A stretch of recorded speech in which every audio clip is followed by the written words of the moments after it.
This week on Jerusalem Dateline, Israel and the U.S. condemn the release of a UN blacklist of companies in Israeli communities. Who will suffer from the list? Plus, former advisor to President Trump on Israel, Jason Greenblatt, tells CBN News the strategy behind the deal of the century. And OurCrowd, the latest Israeli innovations that are changing the world.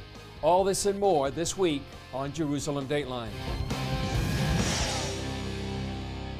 Hello and welcome to this edition of Jerusalem Dateline. I'm Chris Mitchell. The United Nations released a list intended to punish companies doing business in the Biblical Heartland of Israel. Companies like U.S. giants General Mills and Motorola appeared on the so-called blacklist that seeks to isolate the Jewish state. Reaction came quickly after the UN Human Rights Council released the so-called BDS blacklist designed to punish more than 100 companies doing business in East Jerusalem, Judea, Samaria, and the Golan Heights. Israel froze ties with the council's leader, accusing the office of serving the BDS campaign. United States Senator Tom Cotton accused the council of persecuting Israel while protecting the world's worst tyrants, calling on it to investigate the crimes of its own members instead of obsessing over the Jewish state. It's important to note that it is not, as some claim, a blacklist, nor does it qualify any company's activities as illegal. Israeli Prime Minister Benjamin Netanyahu vowed to boycott those who boycott Israel, calling the Human Rights Council a biased body that is devoid of influence. His political rival, Benny Gantz, also condemned the publication, calling it a dark day for human rights. They were working on this, they held it back, and now, after a peace plan is launched, they go ahead and do that. Shame on the Human Rights Council. Palestinian Authority vowed to use the list to drive the companies out and demand compensation. Ironically, any resulting boycotts would likely hurt Palestinians the most.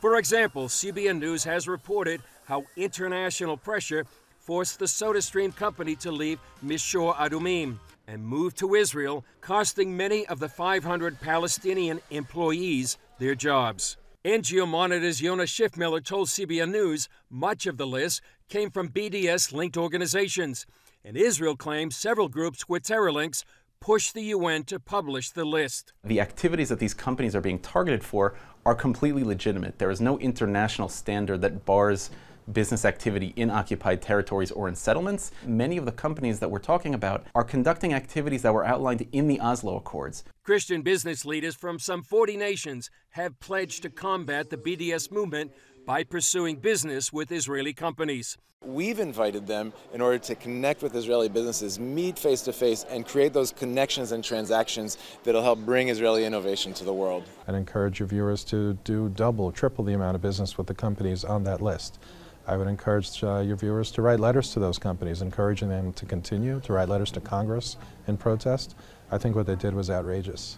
Palestinian Authority President Mahmoud Abbas told the UN Security Council that President Trump's Middle East peace plan was an Israeli-American plan to put an end to the question of Palestine. But the plan deals with the issues that have long been on the table. Abbas rejected President Trump's so-called deal of the century outright. This is the summary of the plan which was presented to us. This is the state they want to give us. It is Swiss cheese. Who among you would accept his state to be this way? Abbas called for a return to the Oslo Accords of the 1990s after earlier threatening to leave them. But the question remains, has a deal ever been close between Israelis and Palestinians? Basically, all the previous plans that were put on the table didn't work. If they did work, we'd be having peace right now. Former Israeli UN Ambassador Dore worked with the United States in developing this current plan. U.S. Ambassador to Israel David Friedman says a strong, secure, and prosperous Israel is good for America. When we approach the President's vision for peace and prosperity, we begin with that foundational principle. Friedman also points out Palestinians have a chance to double the land they now control in the West Bank, expand Gaza, and connect the two. And for the Palestinian people, they should understand that America stands with them in what I believe is their desire to achieve a democratic, more prosperous state. One positive Israel sees is recognition of its sovereignty over Israeli communities in Judea and Samaria. But Friedman warned Israeli politicians against getting ahead of the plan with a tweet over the weekend. Any unilateral action in advance of the completion of the committee process endangers the plan and American recognition. Friedman later explained, "It wasn't a threat. Just let people know where we stand." Friedman said the 2005 handover of Gaza made it clear that evacuation is no option. That's because Israel removed some 8,000 Israelis from Gaza in a unilateral move for peace and got rockets instead. Now the stakes are higher. I mean, you're talking about the Biblical Heartland of the State of Israel, and not 8,000 people, but however you slice it, 10, 20, 50, 100,000 people. I mean, it's just not going to happen. Friedman told journalists no issues have been solved going back to the 1967 Six-Day War, and they're not going away. The Palestinians in 52 years have done nothing to create any type of a political movement that provides Israel with any sense of certainty or calm or assurances that the Palestinians won't be a threat to Israel if they were to achieve statehood. Julie Stahl, CBN News, Jerusalem. Israel's Air Force struck targets inside Gaza recently as Hamas and Islamic Jihad are still threatening more than 1 million Israelis with rockets and explosive balloons. Israel is warning these Islamic groups that Israel may strike back with severe retaliation if they keep up their attacks. Israeli Prime Minister Benjamin Netanyahu warned both Hamas and Islamic Jihad. I want to make it very clear, we will not accept any aggression from Gaza. Just a few weeks ago, we killed the Islamic Jihad senior commander in Gaza, and I suggest Islamic Jihad and Hamas refresh their own memory. I will not go into the details of activities and all our plans in the media, but we are ready to deliver crushing action against the terrorist organizations in Gaza. Since the advent of the peace proposal by President Trump, Islamic Jihad and Hamas vowed resistance and retaliation. When the Palestinian people feel the great danger that the Palestinian cause is facing because of the deal of the century and because of the American positions, it's natural and rightful of the Palestinian people to send confrontation messages to the whole world that they are fully prepared to do anything to fight for their rights, to fight for the future of their children and the future of next generations of Palestinians on this land. Since the announcement of Trump's peace plan, over a dozen rockets and mortars have been fired into southern Israel. And that's not all. They're sending explosive devices attached to balloons that can travel up to 25 miles from Gaza. They pose a threat to civilians, especially children who might see these balloons as a toy and not understand the danger. Israeli Defense Minister Naftali Bennett met with Israel's Southern Command and promised no one would be immune from Israel's defense forces. Chris Mitchell, CBN News, Jerusalem. Coming up, Jason Greenblatt, President Trump's former advisor on Israel, sits down with CBN News and shares the strategy behind the deal of the century. Roman soldiers destroy the Second Temple of Jerusalem. Centuries of eyewitnesses say the temple treasures survived. But where are they? They went from Jerusalem to Rome, Rome to Carthage, Carthage to Byzantium. Historians are silent about what happened to it next.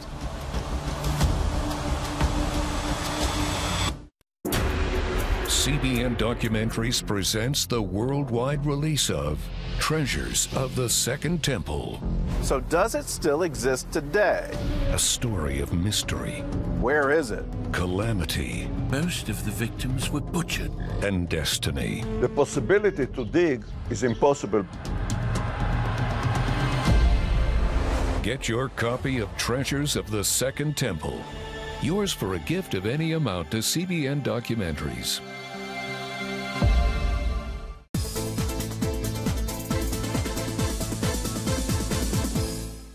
Nigerian Christians in Iran are routinely arrested. Nepali Christians continue to suffer. In times of trial and affliction, you need to know the truth. One of the fastest growing Christian populations in the world. Join Wendy Griffith and George Thomas for Christian World News. Young people are the ones who are open to the gospel. Powerful stories of suffering and hope that affect all Christians. Watch Christian World News, Saturday at 5 p.m.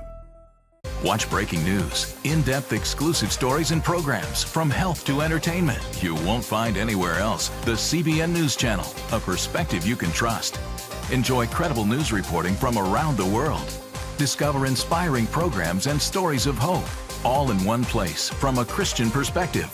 The CBN News Channel, a perspective you can trust. To watch the CBN News Channel, download the app or visit cbnnewschannel.com.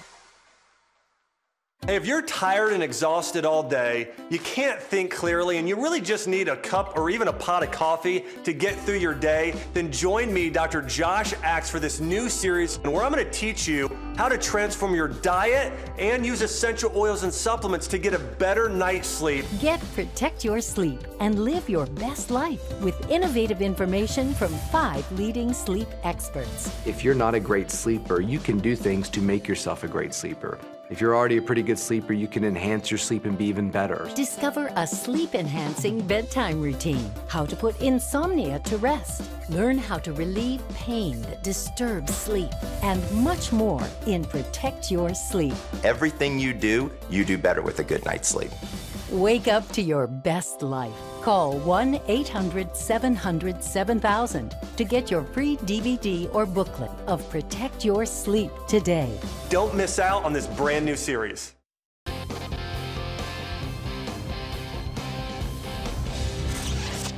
For 3 years, President Trump's advisor on Israel, Jason Greenblatt, worked on a proposal to bring peace between Israelis and Palestinians. I sat down with Greenblatt and discussed the ideas behind what's been called the deal of the century. You spent 3 years of your life helping construct the deal of the century. In what way do you think that you can succeed where so many other plans have failed? We approached it differently. We met all the people who had been involved in past efforts, and we realized that for it to possibly succeed, we should try something different.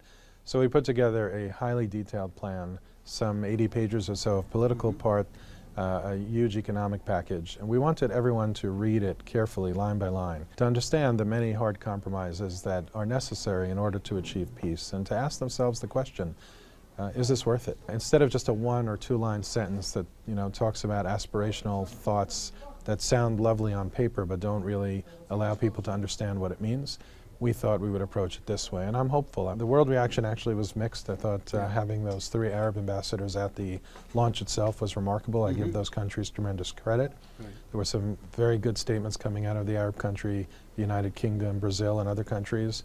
I think people are ready for this conflict to be resolved, and I think the Palestinian leadership needs to take it seriously. They seem not to be getting the kind of support they used to get of just being able to throw it aside and expect everybody to rally around them. I think they should recognize the tremendous benefits that could come from this plan to them if they're willing to sit down and negotiate directly with the Israelis. Yeah. Speaking of the Palestinian leadership, Mahmoud Abbas was at the UN the other day. He also said just after the plan was released, 1,000 no's. He says the map looks like a Palestinian state is Swiss cheese. How do you respond to their criticisms? Well, let's start with the last one you said about the Swiss cheese. I'd like to introduce him to Gaza. Gaza is very far away from what I call Judea Samaria, what others call the West Bank. 2 million Palestinians live in Gaza. That is disconnected, and what this plan does is actually connect them with land that belongs to Israel. They're willing to actually allow a connection. So to me, the Swiss cheese argument is it's a false argument.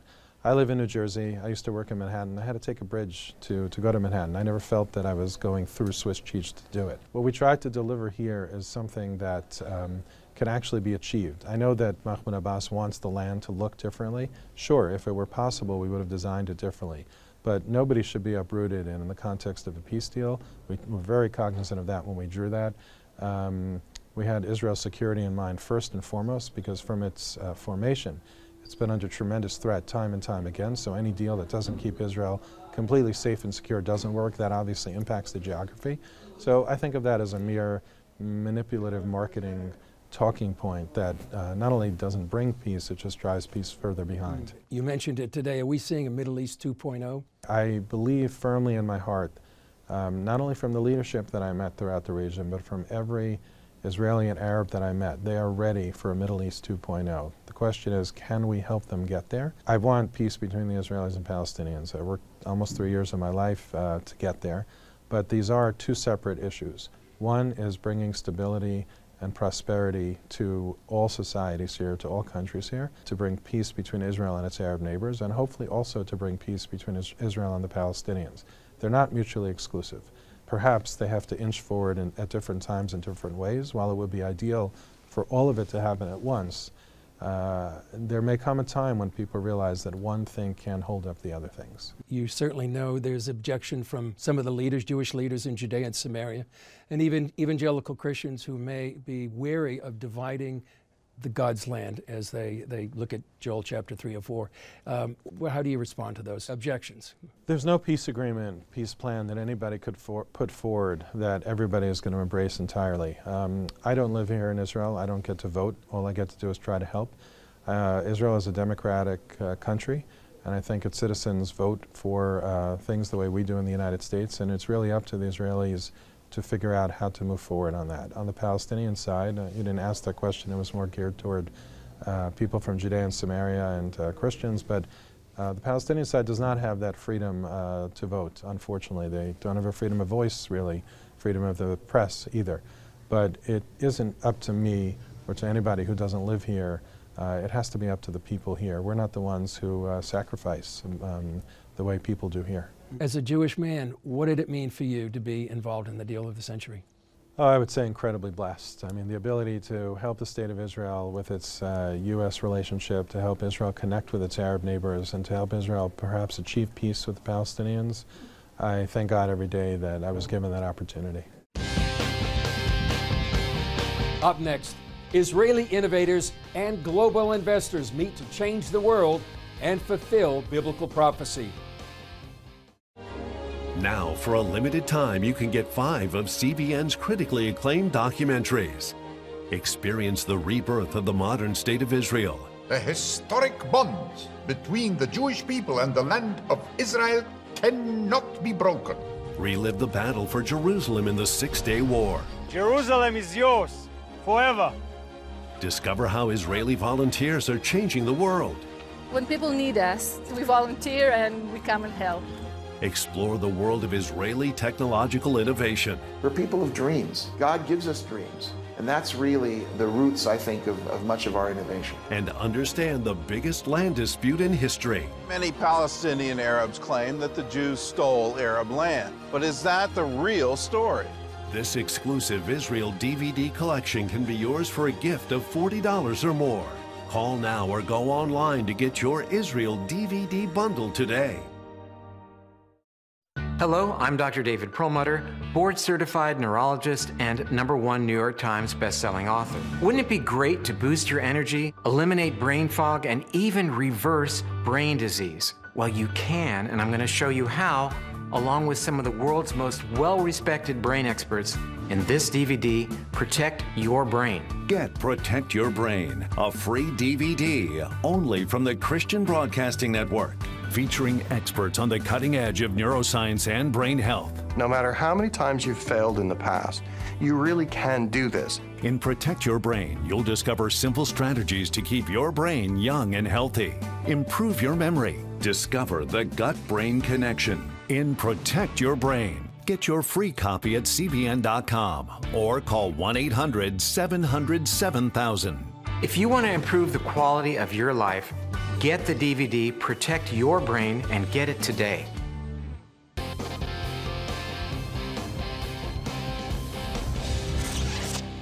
We've often told you about Israel's groundbreaking technology and how it's described as the startup nation. I visited the OurCrowd Summit in Jerusalem recently, where much of that technology was together in one place. Take a look at some of the ways Israel is changing the world. OurCrowd is an annual event that showcases Israel's innovations, from medicine to agriculture and technology. The startups here at the OurCrowd Summit address a number of challenges facing the world, including the most pressing one of the day, the coronavirus. Sanitize uses nitric oxide to kill topical infections, including the coronavirus. All the stores ran out of all the hand sanitizer, so we have the gel. And it's a gel that releases nitric oxide, so if you put it on your hands, and I can show you, you take it like that and you put it on your hands and you rub it. All the bacteria, viruses, everything that I had is gone. That's it. So it works. OurCrowd is the dream of founder Jonathan Medved. OurCrowd is the world's largest democratic venture investing platform. We allow people from all over the world to invest in great startups that are being built here in Israel and around the world. They're changing the world in areas such as cybersecurity, mobility, healthcare, ag tech. They're creating the next big thing. Israel is now at the forefront and in the center of problem-solving technologies for the entire world. We know how to export solutions, and this really is the pinnacle of where we display that. At the summit, global investors meet Israeli innovators. Former NBA star and investor Michael Redd says he comes because of his Christian faith. First and foremost, I would say that the presence of God is here. Obviously, this is his land, this is his people, and there's an energy and there's a presence here that I've never felt before. So if you've never been here before, come for that reason and reason alone initially, but also the brilliance, the genius of Israel and Jerusalem in particularly is just off the charts. This year, thousands of investors registered from more than 180 countries, and some came on what they call a tech pilgrimage. Investors even came from some of the Arab nations in the Middle East. They found companies like Egibees that is helping fight the catastrophic fires in Australia, and Alpha Tau that's developed a new technology called DART radiation that's curing cancer. OurCrowd reports that 36 of its companies have been bought out by brand names like Intel, Uber, and Canon. People ask themselves often, look, you're a little country, 9 million people. How come you're curing cancer, and how come you're solving for Parkinson's tremor, and how come you're helping the Australians fight those horrible fires, and how come you're solving problems of cybersecurity or shooting missiles out of the sky? What do you guys put in the water here? And the answer is that we have a long tradition in the Jewish people of turning curses into blessings. Many see the phenomenon as an expression of Tikkun Olam. Tikkun Olam is a very central Jewish value that we're not here just to help ourselves, but we're here to help fix, heal the world. It's a very central Jewish value, and for us, we see our technology as an expression of that value. Medved sees this marriage of groundbreaking innovation and investment through the lens of the Bible. I look at it more biblically. I think that this is our destiny here in Israel. Your viewers know that we were destined to be an Or LaGoyim, a light to the nations. And this is the manifestation of that prophecy, of that destiny. Israel today is providing solutions to problems that affect the world. And whether it's the coronavirus or cancer or hunger, our companies are on it. The bottom line for OurCrowd is to change the world. They call it the double bottom line, making money while doing good.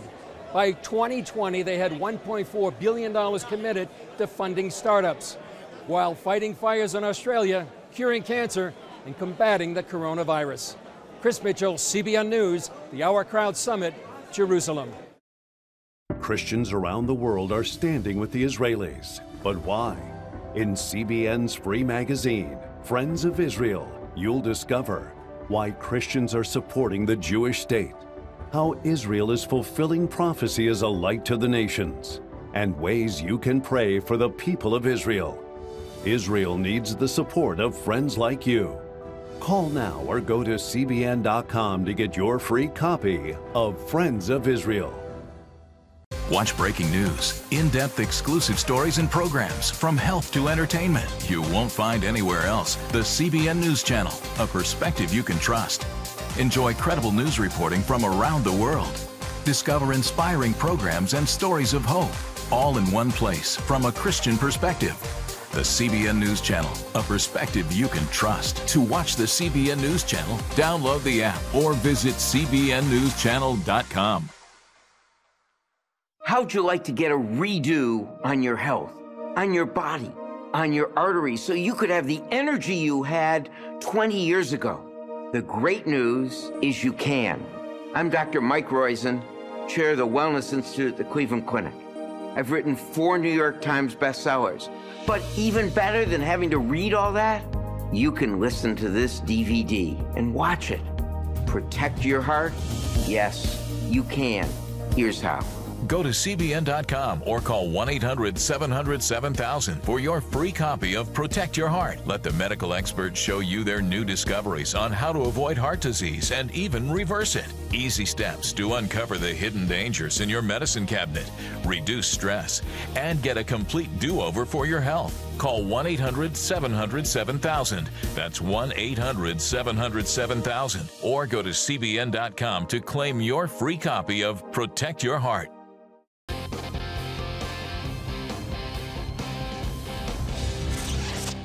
The book of Exodus tells about one of the greatest miracles in the Bible, the parting of the Red Sea. But did it really happen? Here's one man's quest to find out.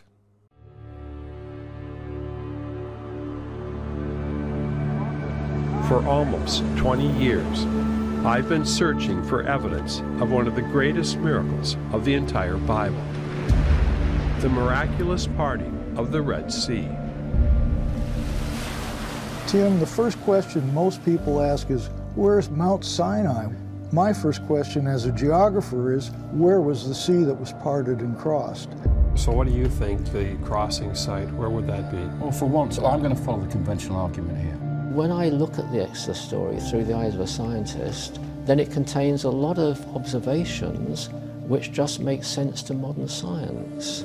I think it is possible to demonstrate that it took place in close proximity to Egypt. I know that some people would say, well, there were probably 5,000, maybe 20,000 Israelites. This matter of large numbers is a very, very thorny issue. There has to be enough Israelites in order to make Pharaoh and the rest of Egypt scared. Whether the 10 plagues happened is a miracle. Whether the Red Sea parted is a miracle. Archaeology cannot prove or disprove a miracle.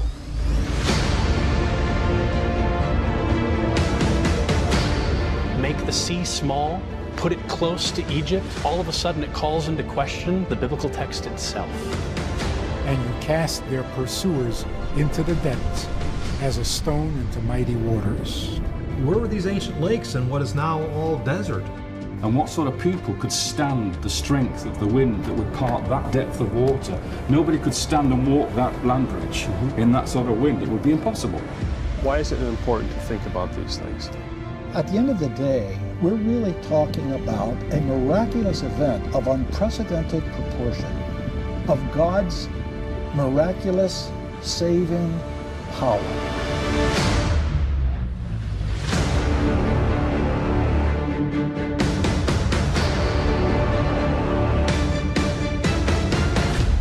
The Red Sea Miracle is a two-part film series Fathom event, February 18th and May 5th. If you'd like to see the Red Sea Miracle, there'll be a Fathom event in selected theaters around the country on February 18th. And you can find out more information at cbnnews.com, along with CBN's new movie, I Am Patrick, on March 17th.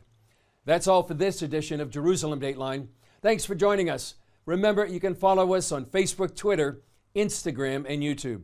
I'm Chris Mitchell. We'll see you next time on Jerusalem Dateline.